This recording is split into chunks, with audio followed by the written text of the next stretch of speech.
नमस्कार आदाब दोस्तों, मैं आपका दोस्त मोनू। यदि आप हमारा चैनल स्टोरी टिल को सब्सक्राइब न किए हों तो अधिक से अधिक सब्सक्राइब करें। मेरी कहानी का शीर्षक है सम्मान निधि। माँ तुम भी ना, यह क्या पिताजी की जरा सी 12,000 रुपए की पेंशन के लिए इतना माथा पच्ची कर रही हो? अरे इससे ज्यादा रुपए तो हम तनख्वाह के रूप में एक कर्मचारी को दे देते हैं। मोहित चिढ़कर अपनी माँ के साथ स्टेट बैंक की लंबी कतार में लगने की बजाय माँ को घर पर ले जाने के लिए आग्रह करने लगा। वैसे मोहित ने सच ही कहा था। करोड़ों का बिजनेस था उनका। लाखों रुपए तो साल भर में यूं ही तनख्वाह और भत्ते के नाम पर कर्मचारियों पर निकल जाते हैं। फिर मात्र 12,000 रुपए प्रति माह की पेंशन पाने के लिए स्टेट बैंक की लंबी कतार में खड़े होकर पेंशन की औपचारिकता पूर्ण करने के लिए इतना समय व्यर्थ करने का क्या औचित्य? मोहित के पिता विशंबरनाथ जी का निधन पिछले माह ही बीमारी की वजह से हुआ था। वह लगभग 12 वर्ष पूर्व एक सरकारी स्कूल में प्राध्यापक पद से रिटायर हुए थे। तब से उनके नाम पर पेंशन आया करती थी। विशंबरनाथ जी मृत्यु के उपरांत आधी पेंशन उनकी पत्नी सरला जी को मिलने का शासकीय योजना के अनुसार प्रावधान था, जिसके लिए सरला आज स्टेट बैंक में अपने बेटे मोहित के साथ जाकर पेंशन की औपचारिकता पूर्ण करने आई हुई थी। उस दिन मोहित के बेटे कुशागर का 8वां जन्मदिन था। उसने अपने दादी से साइकिल की फरमाइश की थी। सरला के खुद के बैंक अकाउंट में पैसे नाम मात्र के ही बचे थे।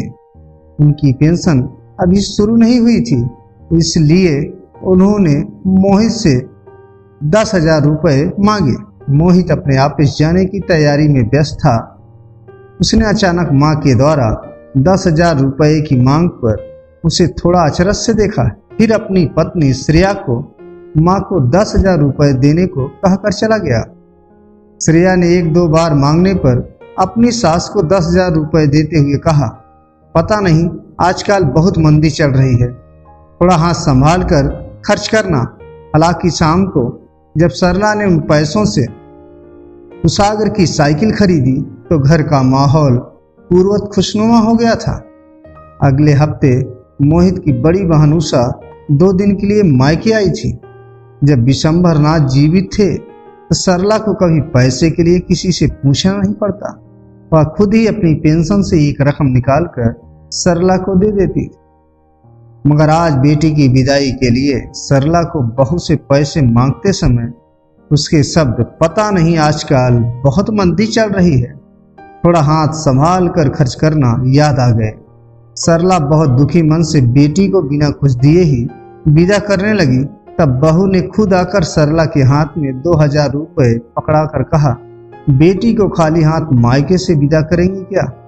सरला ने महसूस कर लिया था कि बहू की बात में अपनापन कम, उलाहना ज्यादा है। ऐसा नहीं था कि सरला के जीवन में पैसे का अभाव हो गया। उसके इलाज के लिए, दवा के लिए, मोबाइल रिचार्ज करना, छोटी मोटी जरूरतों के लिए तो मोहित बिना कुछ कहे ही पैसा लाकर दे देता था। परंतु इसके अलावा सरला को जो भी खर्च करना होता, जैसे किसी मंदिर में दान करना, नौकरों को उनकी जरूरत या त्योहार पर पैसा देना, या अपने रिश्तेदार के आने पर उपहार देना, जैसी छोटी मोटी जरूरतों के लिए उसे मोहित या बहू से पैसा मांगना सरला के स्वाभिमान को चोट करता था। आज जैसे ही सरला के मोबाइल पर पहली बार स्टेट बैंक का एसएमएस आया, सरला ने आश्चर्य से मैसेज खोलकर देखा। पिछले 6 महीने की पेंशन 72,000 रुपए उसके अकाउंट में क्रेडिट होने का मैसेज आया था। वह सरला नजदीक के एटीएम से 10,000 रुपए निकालकर जब सरला घर आ रही थी, अपने ही बेटे की करोड़ों की संपत्ति से ज्यादा वजन आज सरला को अपने पति की पेंशन से निकाले 10,000 रुपए में लग रहा था। सरला का आत्मविश्वास और कदमों की चाल ही बता रही थी कि पेंशन को सम्मान निधि क्यों कहते हैं।